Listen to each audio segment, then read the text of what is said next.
Pero kung tanggalin mo ang provision at palitan mo ng bagong konstitusyon, ay why?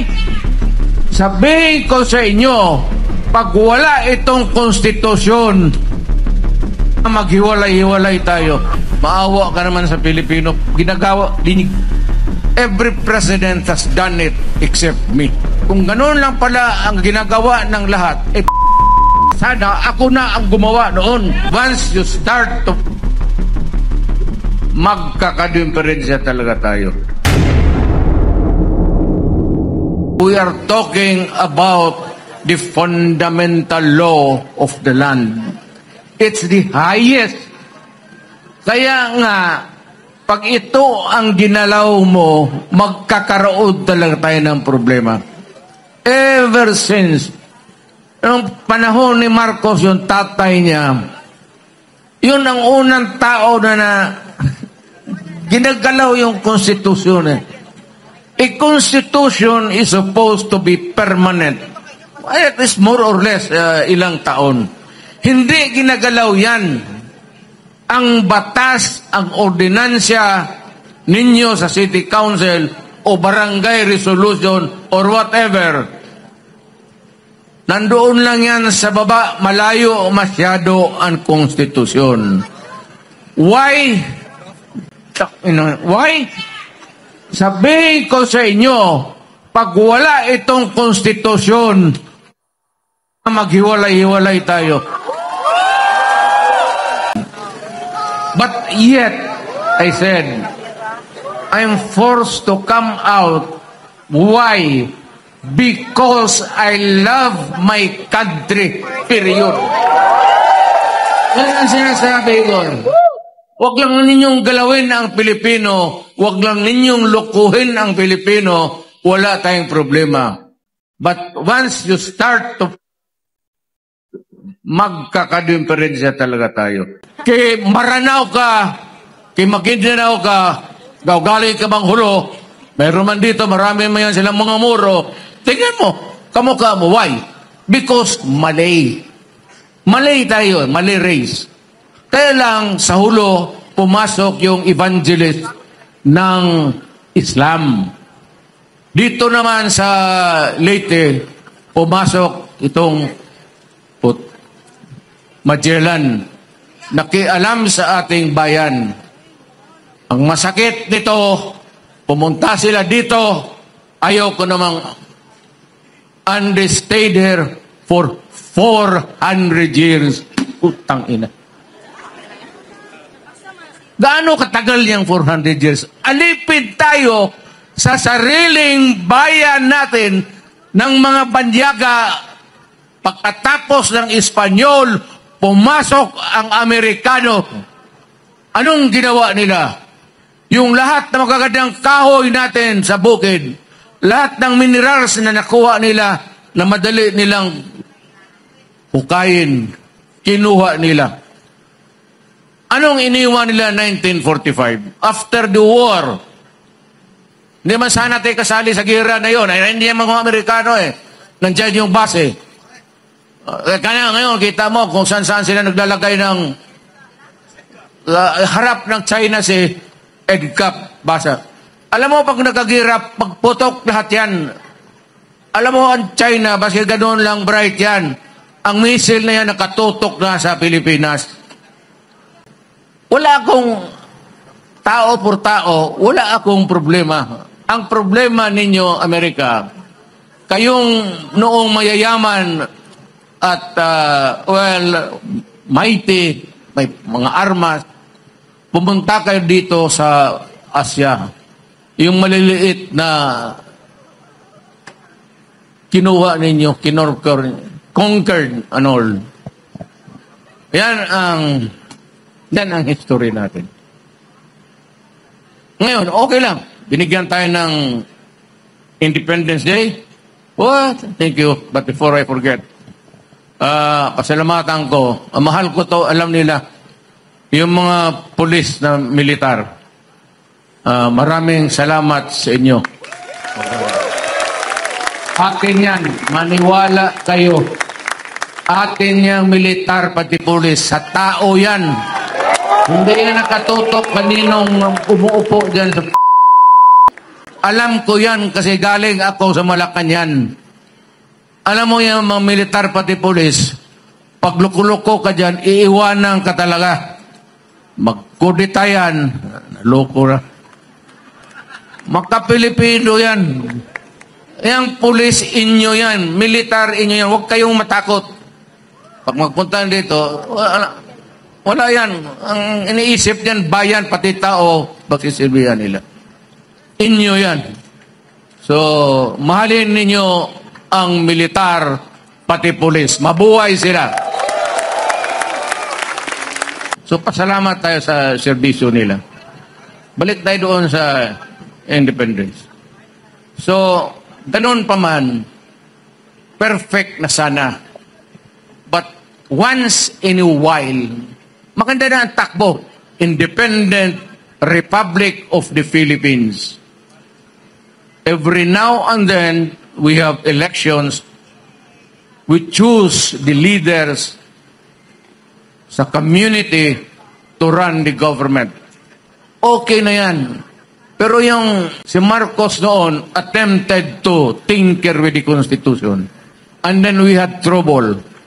Kaya pumasok si Cory at si Cory naman fixed it itong 1987. Pero ganoon pa na marami ang pagkukulang.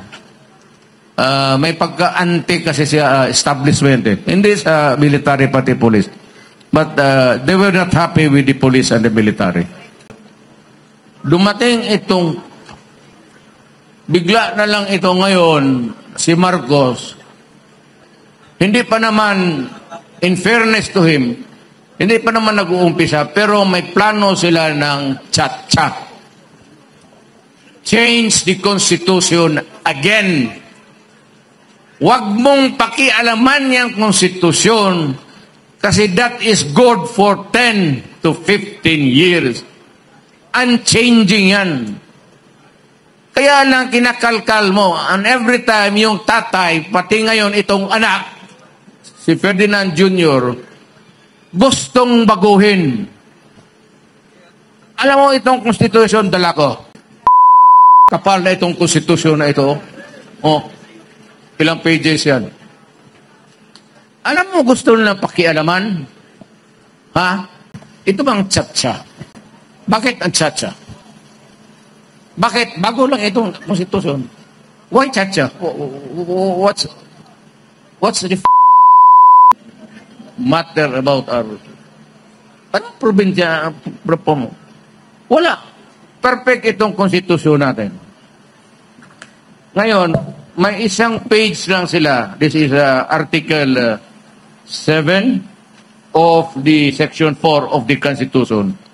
Isang sentence lang yan. Isang phrase lang nga ang gusto nilang tanggalin. Ano yan?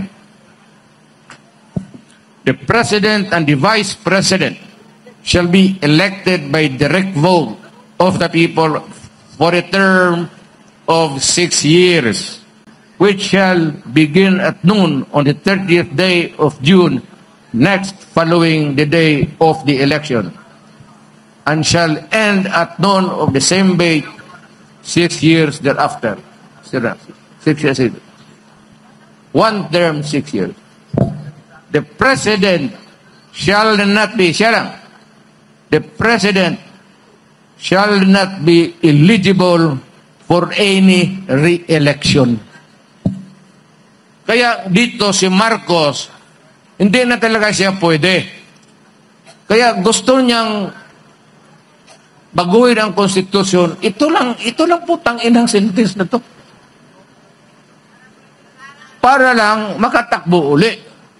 Kasi dito, eligible, the President shall not be, di pwede, be eligible for any election. No person who has succeeded as President and served as such for more than 4 years shall be qualified for election of the same office at any time. So yan ang problema. Ambisyon.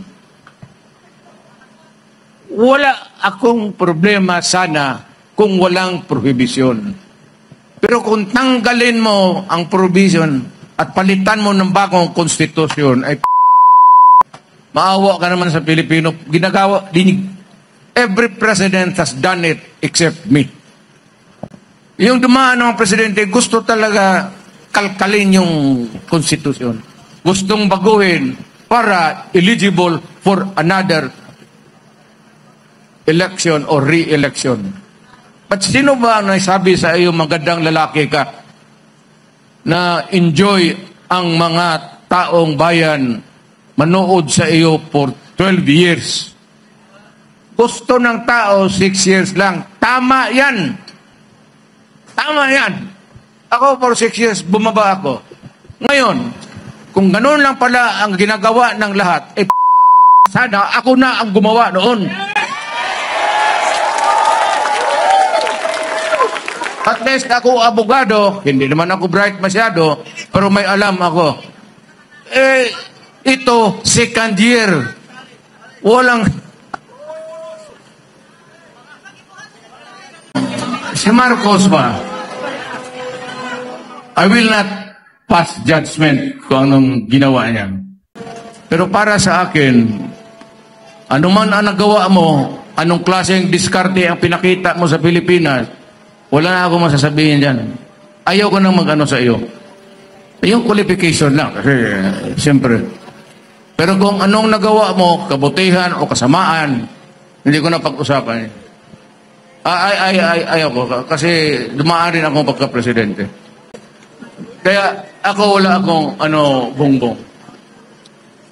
Wala akong sabihin sa record mo, there will be always a time for reckoning. This is not an election. I will not pass judgment on your performance or in your performance. But sabihin ko lang sa iyo, whether you have done good or exceedingly good or exceedingly bad, worse, hindi na ako. Huwag ka nang tumakbo kasi magkagulo lang. Huwag mo nang galawin ang konstitusyon kasi magkagulo talaga tayo. Do not ever believe na ikaw yung exception. Eh di sana kung ganon, ginawa ko na nga. Bakit ako maghintay sa iyo? Isang daan lang tayo, bongbong. Hayaan mo na lang, ayusin mo na lang ang bayan, although baluktot, putang inang...